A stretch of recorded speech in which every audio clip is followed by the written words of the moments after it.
प्यारे बच्चों नमस्कार। मैं स्वागत करता हूं आप सभी का बुद्ध स्टडी पॉइंट के यूट्यूब चैनल में। और आज हम इस वीडियो के माध्यम से 10वीं कक्षा के पहले अध्याय वास्तविक संख्याओं के अंतर्गत अंक गणित के आधारभूत प्रमेय को जानेंगे और समझेंगे। तो बच्चों, अंक गणित का आधारभूत प्रमेय कहता है कि प्रत्येक भाज्य संख्या को अभाज्य संख्याओं के एक गुणनफल के रूप में व्यक्त किया जा सकता है तथा यह गुणनखंड अभाज्य गुणनखंडों के आने वाले क्रम के बिना अद्वितीय है। तो बच्चों, जैसा कि हमने अभी अंक गणित के आधारभूत प्रमेय को सुना, उसमें हमने भाज्य तथा अभाज्य संख्याओं का जिक्र किया। तो आइए सबसे पहले हम ये जान लेते हैं कि भाज्य तथा अभाज्य संख्याएं क्या होती है।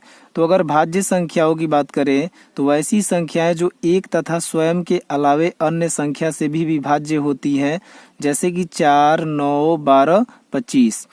ये वैसी संख्याएं हैं जिनमें एक से भी भाग लगेगा, स्वयं से भी भाग लगेगा तथा उसके अलावे भी अन्य संख्या से भाग लग सकता है। जैसे अगर 4 की बात करें तो 4 में एक से भी भाग लगेगा, स्वयं 4 से भी भाग लगेगा तथा इसमें 2 से भी भाग लग जाएगा।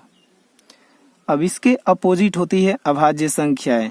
वैसी संख्याएं होती है जिनमें एक तथा स्वयं से ही विभाज्य होने की प्रक्रिया दिखती है, अर्थात कि वैसी संख्याएं जो एक तथा स्वयं के अलावे किसी अन्य संख्या से विभाजित नहीं होती है। जैसे 2 की बात करें, 3 की बात करें, 5 और 7 की बात करें, इस तरह की अन्य और भी संख्याएं होती है। तो इस प्रकार की संख्याओं में एक से भाग लगता है और स्वयं से भाग लग पाता है, बाकी किसी अन्य संख्या से भाग नहीं लग पाता है। तो बच्चों, अब अंक गणित के आधारभूत प्रमेय को और बेहतर तरीके से समझने के लिए हम एक उदाहरण लेते हैं और उसके अभाज्य गुणनखंडों को निकाल करके गुणनफल के रूप में लिखते हैं। यदि 48 को ले लें और 48 के अभाज्य गुणनखंडों की बात करें तो अगर 2 से इसको कटाएंगे तो ये 24 हो जाएगा, फिर 12, 6 और ये 3। अब इस 48 को हम लिख सकते हैं कि 48 बराबर 2 गुने 2 गुने 2 गुने 3।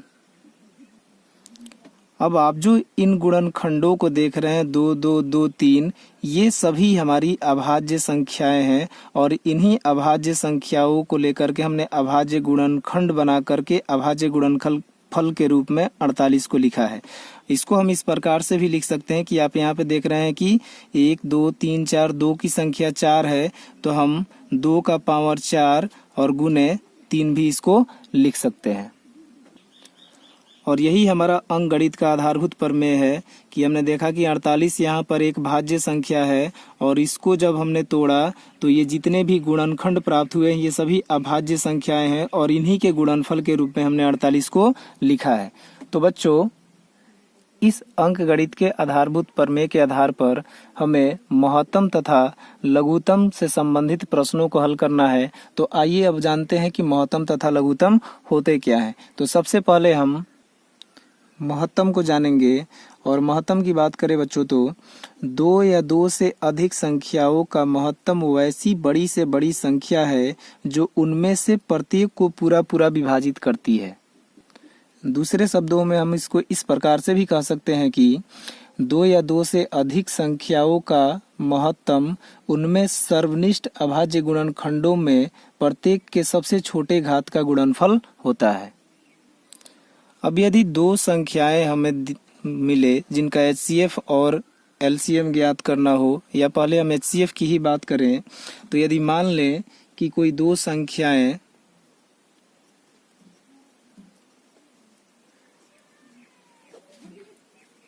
A तथा B हैं, तब 2 संख्याएं A तथा B के मौसक को अर्थात कि महत्तम समापवर्तक को महत्तम समापवर्तक ए और बी से सूचित करते हैं। इसको हम इस प्रकार से भी लिख सकते हैं कि HCF of A and B, इस प्रकार से भी हम इसको लिख सकते हैं। तो चलिए अब जानते हैं कि इसके बाद लघुत्तम समापवर्त क्या होता है, अर्थात कि LCM क्या होता है। तो दो या दो से अधिक संख्याओं का लघुत्तम समापवर्त्य वैसी छोटी से छोटी संख्या है जो उनमें से प्रत्येक से पूरा पूरा विभाजित हो, अर्थात हम दूसरे शब्दों में इस प्रकार से भी कह सकते हैं कि दो या दो से अधिक संख्याओं का लघुत्तम समापवर्त्य उनके सभी अभाज्य गुणनखंडों में प्रत्येक के सबसे बड़े घात का गुणनफल होता है। अब यदि कोई दो संख्याएं हो जिनका हमें लघुत्तम निकालना हो और यदि वो दो संख्याएं ए तथा बी हो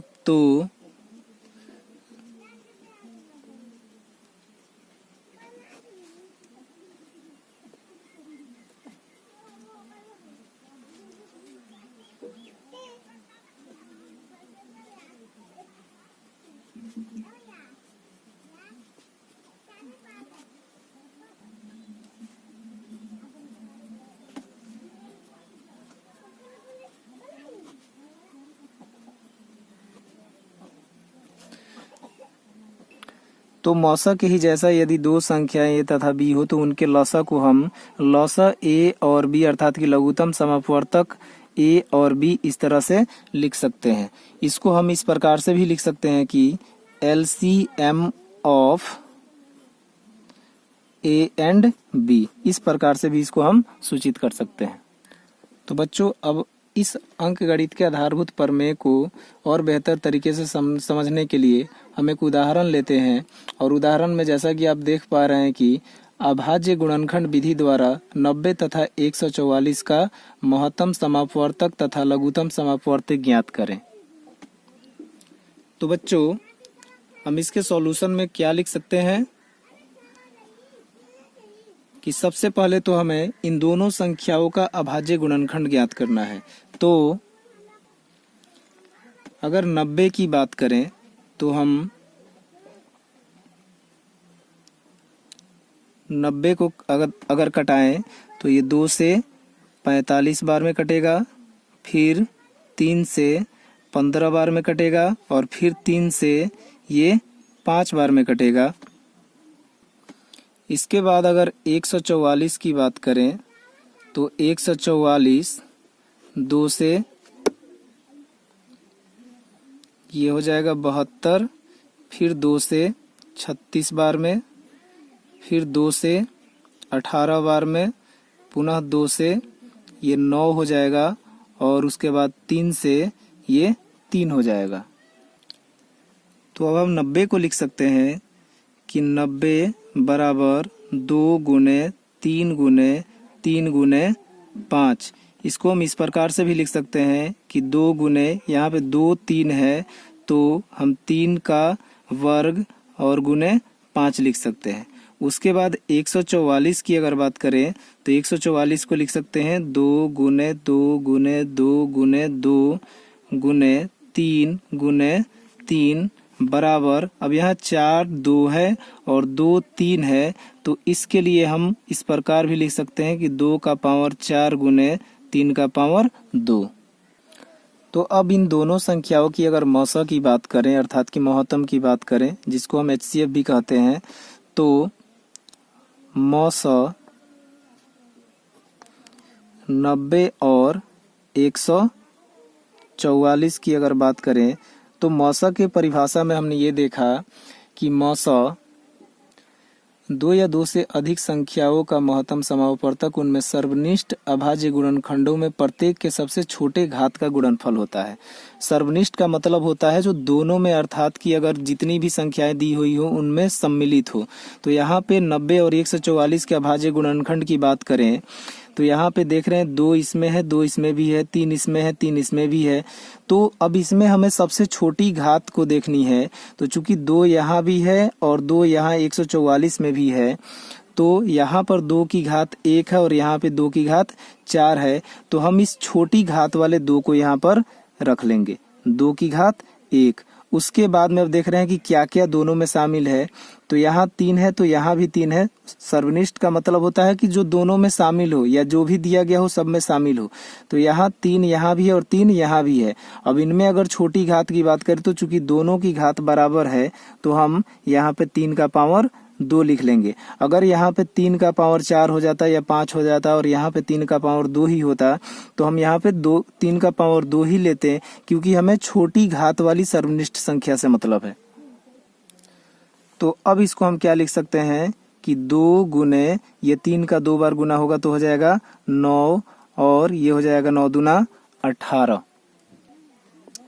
अर्थात कि 90 और 144 का हमारा महत्तम निकल गया 18। अब अगर लघुत्तम की बात करें तो 90 और 144 का लौसा।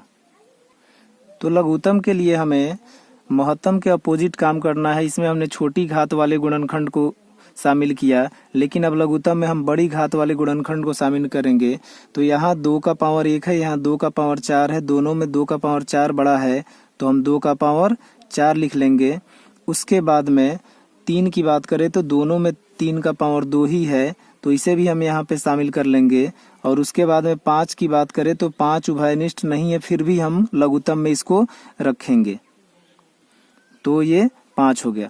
अब इसको अगर हम हल करें तो ये हो जाएगा हमारा 16 गुने 9 गुने 5, और अब जब इनका गुना किया जाएगा तो ये हो जाएगा 16 पच्चे 80 और 8 9 72, अर्थात कि 720।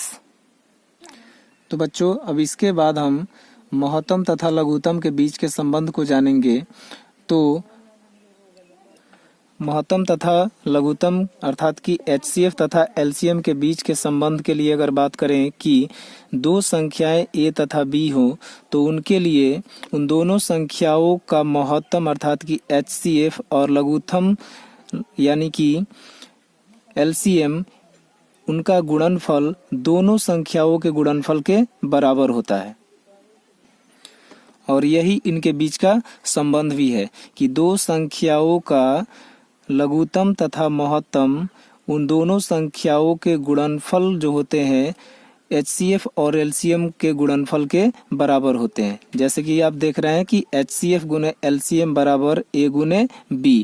अब इसी आधार पर यदि उन दो संख्याओं का हमें HCF पता हो तो हम LCM निकाल सकते हैं, जिसके लिए एक फॉर्मूला ये भी संबंध हमारे सामने आ रहा है कि LCM बराबर A गुने B बटा HCF। अब यदि दोनों संख्याओं का हमें LCM पता हो तो हम HCF निकाल सकते हैं इस संबंध के आधार पे कि HCF बराबर A गुने B बटा LCM।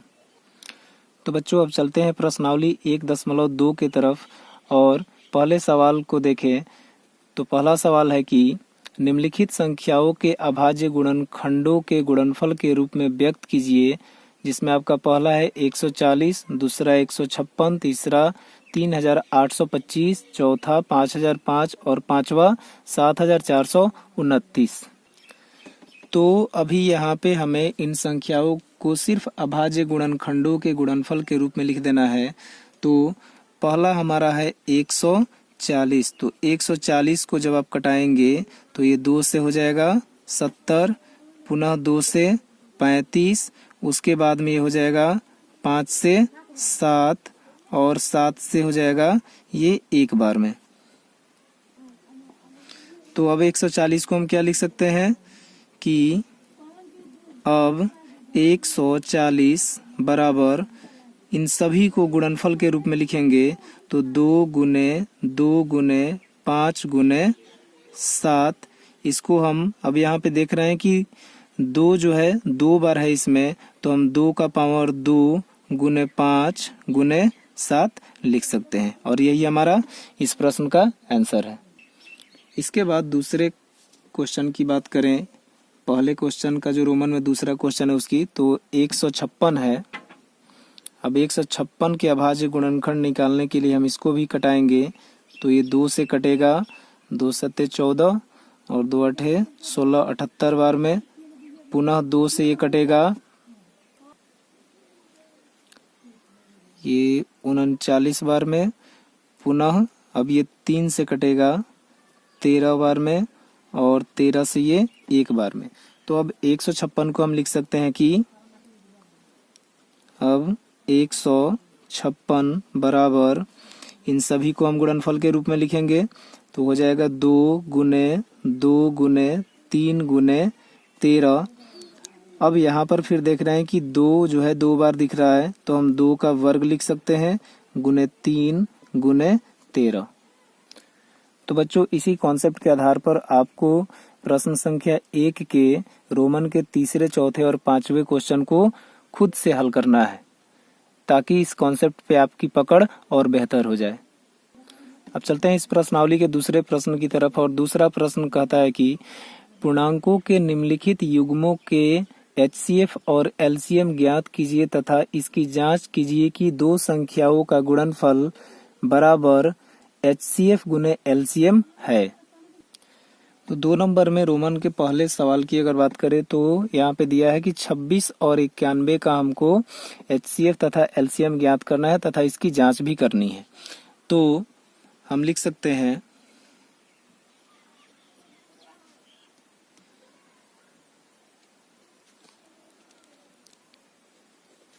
26 और 91 है, तो सबसे पहले हम इनका अभाज्य गुणनखंड निकालेंगे।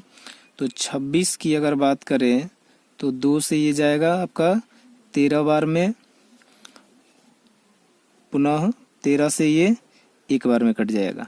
उसके बाद में 91 की अगर बात करें तो ये कटेगा 7 से 13 बार में, और पुनः ये 13 1 बार में कट जाएगा। तो चूंकि अगर हम ये लास्ट में जो 1 बार में कटाए हैं इसको न लिखे तो भी चल जाएगा, तो अब हम 26 को लिख सकते हैं कि 2 गुने 13। उसके बाद में 91 को लिख सकते हैं 7 गुने 13। अब इनका हमें HCF तथा LCM ज्ञात करना है और उसके बाद इसको जांचना है कि इनके बीच का जो संबंध है वो सही है या नहीं है। तो अब यहाँ पे हम देख रहे हैं कि 26 बराबर 2 गुने 13 है और 91 बराबर 7 गुने 13 है। तो HCF की अगर बात करें तो HCF में हम सबसे छोटी घात वाली सर्वनिष्ठ संख्या को खोजते हैं। तो यहाँ पे देख रहे हैं कि सर्वनिष्ठ यानी कि दोनों में जो शामिल हो यहाँ पे, तो 13 जो है एकलौती ऐसी संख्या है जो दोनों में शामिल है, तो इन दोनों का HCF हो जाएगा हमारा 13। और अब यदि LCM की बात करें तो LCM के लिए हम सबसे बड़ी घात वाली संख्याओं को देखते हैं। तो यहाँ पे सबसे पहले हम 2 को लिख लेंगे, उसके बाद में 7 को लिख लेंगे, और 13 दोनों में शामिल है तो इसके लिए सिर्फ 1 13 लिखेंगे। यहाँ पर 2 और 7 इसलिए लिख लिए हैं क्योंकि 2 और 7 जो है कि दोनों में शामिल नहीं है, तो ये बड़ी घात वाली गुणनखंड को यही दोनों संख्याएं प्रदर्शित कर रही है, इसलिए हम 2 और 7 को यहाँ पर लिख लिए हैं। तो अब जब इसका गुना किया जाएगा तो ये हो जाएगा 2 7 14, और 14 में 13 से गुना करेंगे तो ये हो जाएगा 182। तो अब हमारा LCM निकल गया 182 और HCF निकल गया 13। अब इनके बीच की संबंध को जांचना है, तो हम यहाँ पे लिखेंगे जांच। और हम जानते हैं कि संबंध के बारे में कि दो संख्याओं का HCF और LCM जो होता है उन दोनों संख्याओं के गुणनफल के बराबर में HCF और LCM का गुणनफल होता है। तो हम यहाँ पे लिख सकते हैं कि HCF गुने LCM बराबर A गुने B। ये हमारा संबंध वाला फॉर्मूला है जहाँ पे A और B दोनों संख्याएं हैं। तो अब HCF की बात करें तो HCF हमारा 13 है और LCM है 182। अब A के जगह की अगर बात करें तो A के जगह पे हमारा आ जाएगा 26 और B के जगह पर आ जाएगा 91, क्योंकि ये दोनों संख्याएं ए और बी के स्थान पे आएंगी। तो अब इनका जब हम गुना करेंगे तो ये हो जाएगा हमारा 13 से जब 182 में हम गुना करेंगे तो ये हो जाएगा 2366, और इधर जब 26 और 91 में गुना करेंगे तो ये भी हमारा हो जाएगा 2366। तो अब आप देख रहे हैं कि बराबर के दाहिने तरफ और बराबर के बाएं तरफ दोनों तरफ की संख्याएं बराबर हो गई हैं। तो ये हमारा संबंध जो है सत्य साबित हो रहा है यहाँ पर। तथा 26 और 91 के लघुत्तम और महत्तम की हमने जांच भी अच्छे तरीके से कर ली। तो चलिए अब इसके अगले सवाल को हल करते हैं, जो कि है कि 510 और 92 का एलसीएम और एचसीएफ ज्ञात करना है तथा इनके बीच के संबंध को जांचना है। तो अब यहाँ पर 510 के सबसे पहले हम अभाज्य गुणनखंड को निकालेंगे।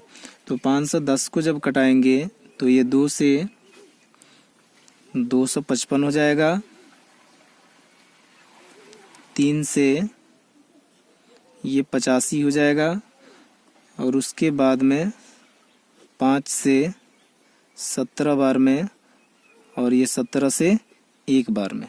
उसके बाद में 92 की अगर बात करें तो 92 को जब कटाएंगे तो ये कटेगा 46 बार में, फिर ये 2 से 23 बार में, और फिर ये 23 से 1 बार में।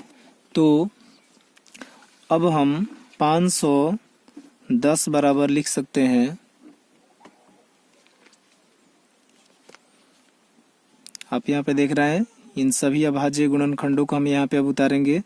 तो ये 2 गुने 3 गुने 5 गुने 17 हो जाएगा। उसके बाद में 92 बराबर 2 गुने 2 गुने 23। तो यहाँ पे हम लिख देंगे 2 गुने 2 गुने 23। अब यहाँ पे 2 बार 2 आ रहा है तो हम 2 का वर्ग और गुने 23 भी लिख देंगे इसको। तो अब हमको इसका एचसीएफ और एलसीएम ज्ञात करना है। तो एचसीएफ के लिए हम क्या करते हैं, सबसे छोटी घात वाली उभयनिष्ठ संख्या को खोजते हैं। तो 2 यहाँ भी है और 2 इसमें भी है, लेकिन यहाँ पर 2 की घात 1 है और यहाँ पर 2 की घात 2 है। तो सबसे छोटी घात वाली संख्या हमारी कौन सी है, ये 2 की घात 1 वाली। तो इसको यहाँ पर लिख लेंगे। अब देख रहे हैं कि इस 2 के अलावा अन्य कोई उभयनिष्ठ संख्या अर्थात कि दोनों में सम्मिलित संख्या नहीं दिख रही है। यहाँ 3 है तो इसमें 3 नहीं है, 5 है तो 5 नहीं है, 17 है तो 17 नहीं है। तो ये 2 ही हमारा 510 और 92 का एचसीएफ हो जाएगा। अब अगर एलसीएम निकालें तो एलसीएम बराबर, सबसे पहले हम क्या करेंगे कि बड़ी घात वाले अभाज्य गुणनखंडों को देखेंगे। तो इन अभाज्य गुणनखंडों को देखें तो यहाँ 2 है, 2 का पावर 1 और यहाँ पे 2 का पावर 2। तो एलसीएम के लिए हम बड़ी घात वाली संख्या को लिखते हैं। तो 2 का पावर 2 गुने, अब चूंकि यहाँ पे देख रहे हैं कि इसमें 23, 3, 5, 17 ये कोई उभयनिष्ठ नहीं दिख रहा है, तो हम इन सभी को उतार लेंगे यहाँ पर।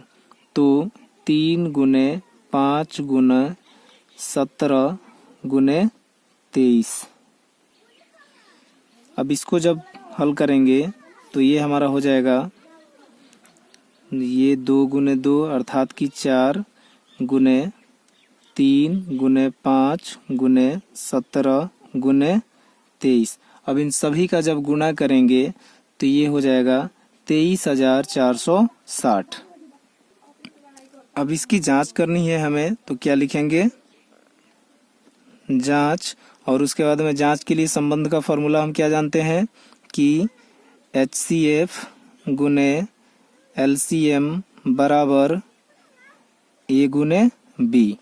तो अब अगर HCF की बात करें तो यहाँ पर 2 है, LCM हमारा 23,460 है, तो 23,460 और A के जगह पे 510 आ जाएगा और B के जगह पे 92। तो 510 गुने 92। अब इन दोनों में जब गुना करेंगे तो तो ये हमारा हो जाएगा 46,920। पुनः जब 510 और 92 में गुना करेंगे तो ये भी हमारा हो जाएगा 46,920। ये हमने जांच कर लिया और देख रहे हैं कि दोनों तरफ बराबर है। पहली संख्या और दूसरी संख्या का गुणनफल भी 46,920 है और दोनों संख्याओं के HCF और LCM का गुणनफल भी हमारा 46,920 अर्थात कि दोनों बराबर आ रहा है। अब इसी प्रकार से 2 नंबर के रोमन के तीसरे सवाल को भी आपको खुद सॉल्व करना है तथा जांचना है ताकि इसके कॉन्सेप्ट पर भी आपकी अच्छी तरीके से पकड़ बन जाए। तो प्यारे बच्चों, मिलते हैं अगले वीडियो में। तब तक के लिए नमस्कार, धन्यवाद।